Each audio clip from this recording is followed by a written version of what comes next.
Hi everyone and welcome to Celebrating Cinema. I'm your host Elliot. It's great to have you here, Uberto. How are you? Very good. Hello from London. Uberto Pasolini is of course an Italian director here to talk about his upcoming film Nowhere Special that will be released in the Netherlands on the 23rd of June. Come down, his father cried.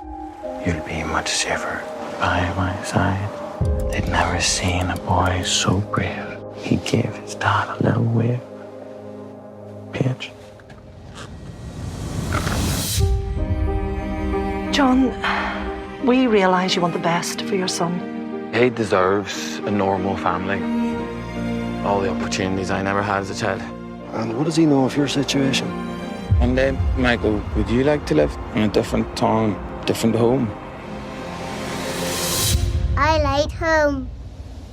We'll of course be exploring your film, sort of this tender relationship between the father and the son. I won't say too much now. And the story about how you came across this film is also really interesting. But perhaps you can tell us first your journey into film. For those that don't know, you started out as an investment banker, which is quite a different turn to film itself. So how did you make the switch and what made you? That is true. It's not a very interesting story, but I was one of those young men who doesn't know what to do with his life. And a career in banking was one of the things that was offered to me. And I started that. And it didn't last very long. After 3 years, I decided it wasn't going to be my long-term life. And I always had a passion for cinema since my early teens. And I had the opportunity to meet an English producer, David Putnam, who was about to go to Thailand, indeed, to make a very interesting film called The Killing Fields about the war in Cambodia during the Vietnam War. The war had spilled over into Cambodia. And I flew over to Bangkok. They gave me a very big tray with lots of drinks to give to the melting British crew. It was very, very hot. And they were just coming off a very cold English winter. So they took some time in adapt. And that's how I started. I was an assistant director for many years. And then I sort of grew into producing. And more recently, I've also been dabbling in directing. I'm really not a director, but I've directed 3 pictures. Yeah, you say this very modestly a lot, that you're not a director or you're not creative, which is something I disagree with, but we'll come back to that. I wondered though, what was it that excited you about film, or when you came across working on a film set, how did you know this was where you wanted to be and what you wanted to do? Well, my love for cinema, in a funny way, was the result of having very little success with the girls in Milan, where I was growing up. So while all my friends had girlfriends, I spent all my evenings at the Cinematheque in Milan watching every film of every period of every film school you can imagine, and really got under my skin. The film experience, the watching different cultures through cinema, and it really was a passion. And when I started working, I didn't think that film could really be a career. But my first experience, as we were saying before, was on a very, very interesting film set. The Killing Fields must have been the most interesting film being made out of the UK, out of England, where I was by then living that year, 1983. You know, my first experience of cinema was at the highest possible quality, at the highest possible level. And the whole thing was a quality production. And so I was this little T-boy in a very high quality production. And it showed me that making films and not just watching films could be a fascinating, exciting experience. Maybe if I had started on the film I made immediately after that, that was a little comedy in North rainy London, maybe I wouldn't be still in films today. But because I was allowed to see the more fun aspects and the more stimulating aspects of cinema and rather filmmaking, I stuck with it. And I had a lot of fun with it for the last 37 years. What are some of the films that made such an impression on you, especially in your early years? Well, I was always very taken by Japanese cinema. Okay. And both the Japanese cinema that was more successful outside of Japan, the cinema of Kurosawa and Mitsuguchi, but in particular, and in fact more recently, more and more in fact, it is Ozu that speaks to me. Okay. in a very direct and very powerful way. But I still remember sitting in the cinema in Milan at age 14 and watching The Seven Samurai for the first time and being completely blown over. Admiring the ability to mix kinetic action and character, and fusing, in fact, the two, fusing the weather with the character, the action, Yeah. and the stillness interspersed with the action. I actually watched The Seven Samurai recently with one of my daughters, and I was very happy to say that she also loved it. Always great to share something that you like, children, them approving Yeah. whatever you like. It doesn't happen very often, but it did happen with The Seven Samurai. You also strike me as quite a cinephile, and I think that's often a great way to sort of at least set the foundations for any kind of career you have in film. And I've heard you before talk in interviews how these masters of film like Ozu and Kurosawa, Ken Loach as well, probably because your last three films are very sort of British realist dramas in a way. They're teachers that we can learn from. What I think happens is that the language of the great filmmakers seeps into your consciousness. Yeah. And when you then approach a subject that naturally has connections with some of that consciousness that you inherited from the masters, then that consciousness comes out. Yeah. And so if you are dealing with a naturalistic portrait of a social situation in Northern England, it is quite natural that, having watched all of Ken Loach, some of the imprint of Ken Loach on your soul and in your brain sort of surfaces.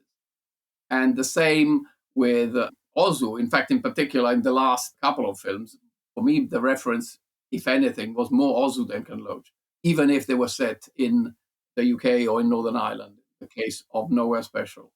And I'm now working on a picture which might happen next year, and that is a picture that makes me think more naturally of Kurosawa than Ozu. And I will be watching Kurosawa again, not to imitate Kurosawa. You cannot imitate Kurosawa, No. but to absorb the essence, try to absorb some of the essence of the language and why things work with his pictures. And again, what I was saying before, I'm particularly interested in the interaction between the atmospheres, the locations, and the characters, and how they inform each other. And the mixture of very quiet moments and very kinetic, very violent moments. And that's something that I hope will stay within me. But then when you're actually on the set making a film, you don't specifically reference.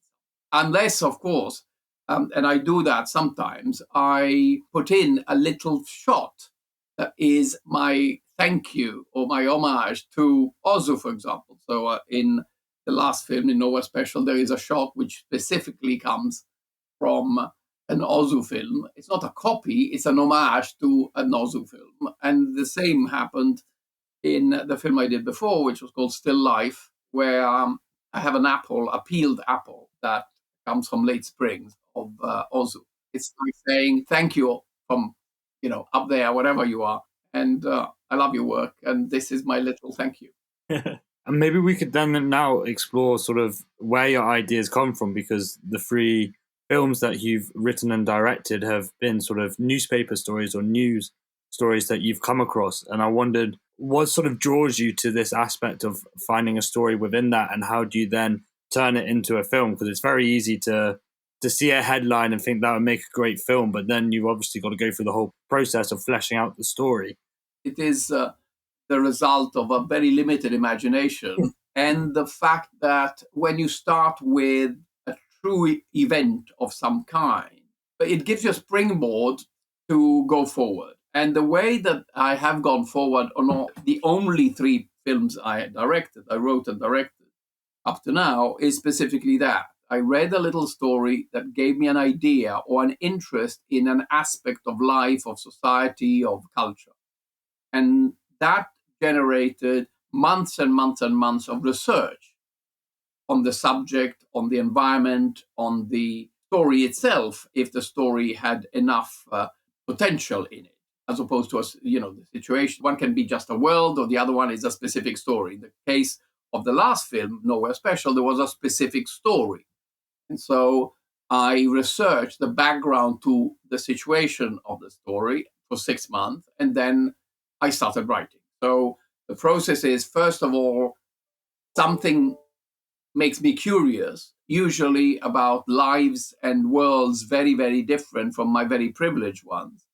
And then from then on, I try to inform myself of that world, of that story, of kind of things that would motivate the psychology of the characters in the world that I'm portraying. And then you start writing. When you're writing this, obviously you talk about coming from a completely different perspective. How do you sort of navigate that, stepping into someone else's shoes, someone else's life, to sort of give it that real authenticity? Because it's quite a sort of difficult line to tread, I would feel, at least, to know that you're doing the character and the story justice from not having the same experiences that they had, or not sharing the same experiences. Because of course you can do so much research, but you still sort of need that authentic element. And I wonder how you tend to get that from the films that you make, especially in somewhere like Nowhere Special.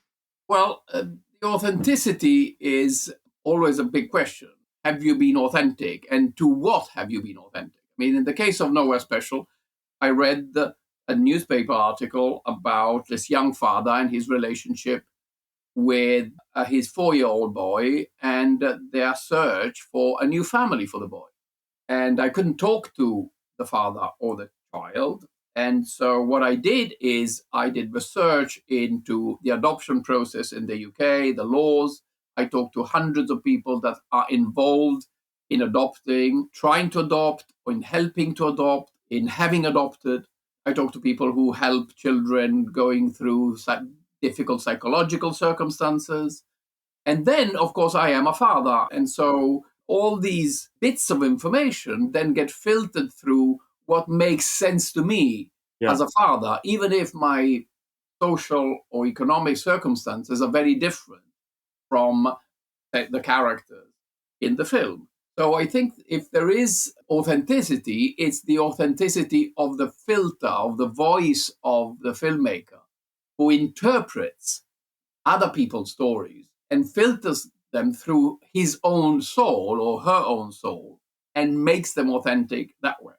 They're not authentic in the way that they are the thoughts, specific thoughts of the person that has inspired the story, but they're authentic in the humanity of the person who is telling you this. Yeah, of course.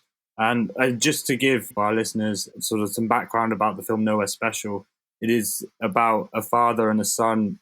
It's about their relationship, I would say, more than anything else. And the father, who, for reasons I won't disclose, but is searching for a new family for his son.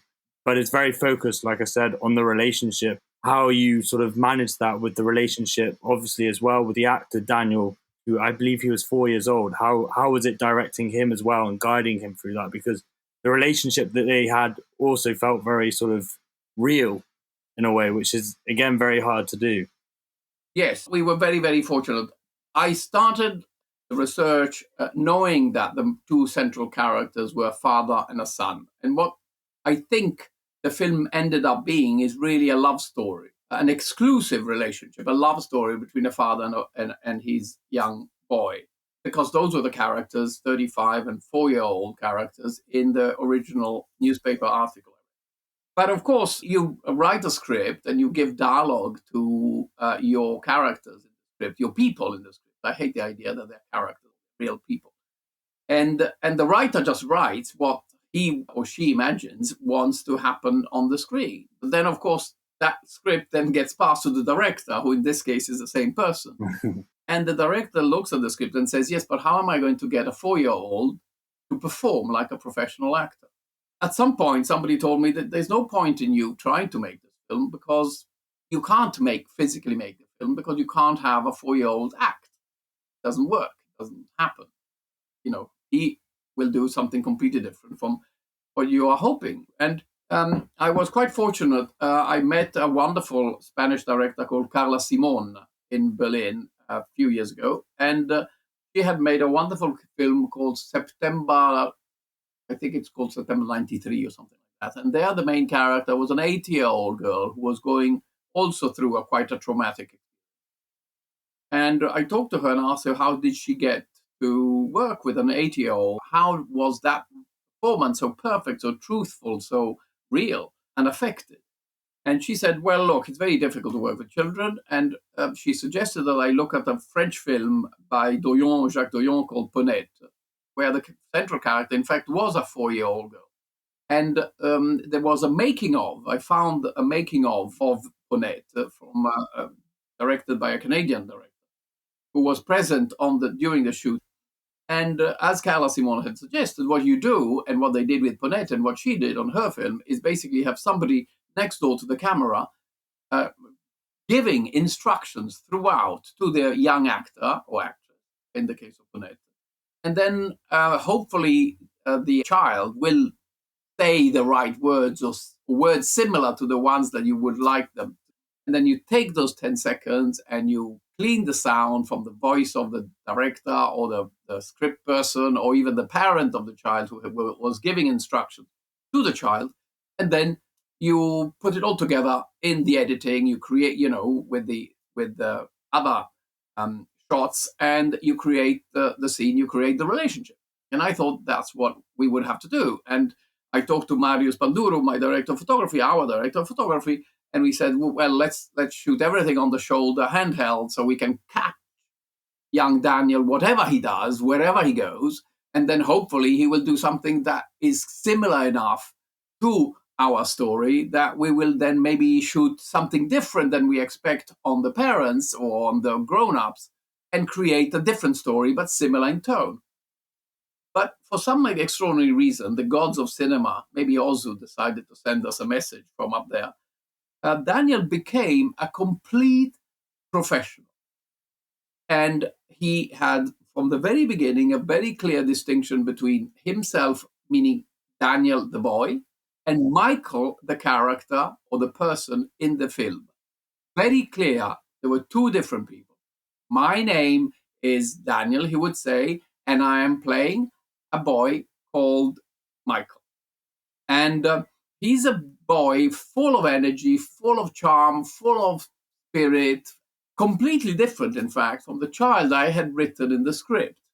Okay. The Michael in the script was a quiet, introspective, observant boy. That Daniel is very much a ball of energy. Yeah. And when we were filming, he would be jumping around the set and chatting to everybody, in particular with James, and we'll talk soon about James. But then when I would say, okay, now no more playing, now we work, I would tell James, I would tell Daniel, now we film, and James would become the character, would become the person that I had written, the father, John. And Daniel would take his lead from James and become Michael. And literally say every word that was written for him in the script in the moment as I had imagined. And of course, we did a lot of takes, but nonetheless, one of the things that really satisfies me about the film, and on which I had very little control, so I'm not giving myself any credit for it, is that the relationship, as you were saying before, is very real.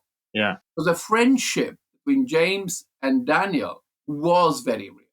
And the important scenes in the film, the relationship scenes between the two, are not constructed in the editing after the shoot, but they are happening in front of you. The two people are on the screen at the same time, very much at the same time, living in that moment and being those people in that moment. None of this could have happened if it hadn't been for James's dedication before the shoot and during the shoot of developing a real relationship with young Daniel. So that friendship and that connection, that affection that you see on the screen is real, is actually real. It happened also off screen. I also wondered what pushed you to sort of start writing and directing more, because this is your third film as writer-director. You've been working in the industry for almost 40 years, and you're, of course, perhaps really well known for being the producer of The Full Monty. And you, I believe, conceived of the idea originally and then brought other people involved to write and then direct it. But I wondered what's different then to now of wanting to write it and develop the story yourself and tell it, as opposed to back then with the Full Monty? Well, it sort of happened a little bit by chance. Many years ago, now 15 years ago, or more, in fact, I was in Australia trying to get a big film made with some big Hollywood stars and established directors. And I literally spent 7 months there, most of those months away from my growing daughters. It was very difficult, painful, in fact. And at the end of those 7 months, the whole thing collapsed because of personality issues. It doesn't matter why it collapsed, but it collapsed. And the very same day that I had to let go a very unhappy Australian crew that was prepared to, make work for the next 3 months of this big film, I read of these 23 Sri Lankan handball players who had disappeared during a German handball tournament. And I felt the similarities with the story of the Full Monty, in the sense that there was opportunity of telling a story which with an engine which was a comedy engine, but that dealt with very serious subjects like poverty in developing world, or the majority world as it's called, and the desire to leave your own country to go somewhere else and make your life a different life, in the same way that the Full Monty had been about unemployment and the difficulty for men to adjust to a new role in society. So the engine was a comedy engine, but the subject could have been serious. And the reason I said, I know how to make this, is because I knew how the Full Monty had been made. Yeah. And I also knew that because it was a film that was going to be shot in Sri Lanka, in Sinhala, because I wanted it, very few people would have seen it outside. Most likely, very few people would have seen it outside of Sri Lanka. And more than anything else, I could do it. I could be the director. I could be the writer or the co-writer. I could be the producer. And nobody would have left the film like the Australian film that I was trying to make, where the actor decided not to do it, or the director decided not to do it, and everything collapsed because other people decided that they had lost interest in the project. Well, the little Sri Lankan film I was going to make was going to happen because I was not going to quit as a writer, as a producer, and as a director. And that's really why I started directing. And I had such a great time making Machan in Sri Lanka. I spent a year there making this film. I had such a great time. I was very, very lucky. I had the most wonderful co-writer, Ruanti De Chiquera, to write the film with me. I had a great producer who is actually a director in Sri Lanka, Prasanna Vitarage, wonderful director, to help me produce the film. So I just had a wonderful time. And I had such a wonderful time directing that first film that I said, well, maybe one day if I find a story, a situation that attracts me again, I could try and do it again. And that's what happened with my second film. And it's now happening a bit more often.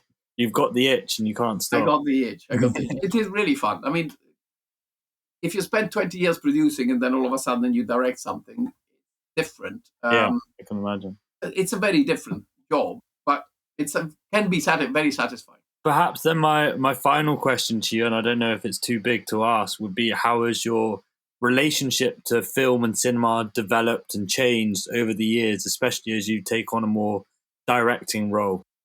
I think that I have become much more critical, maybe.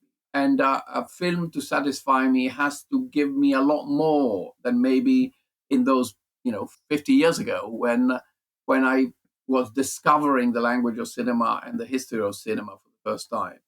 And these days, in particular, I think I tend to watch old films, classics, more than new cinema, which is a mistake, by the way, because cinema as a storytelling form, not an art form, a storytelling form, is continually evolving, and new voices tell you new ways of telling stories. But I should be doing much more of it. Thank you, Uberto, for talking with us. It's been really great. Thank you, Elliot. For those that are perhaps interested by what we've been discussing, you can go see Nowhere Special from the 23rd of June onwards here in the Netherlands. Thank you very much for listening, and until next time.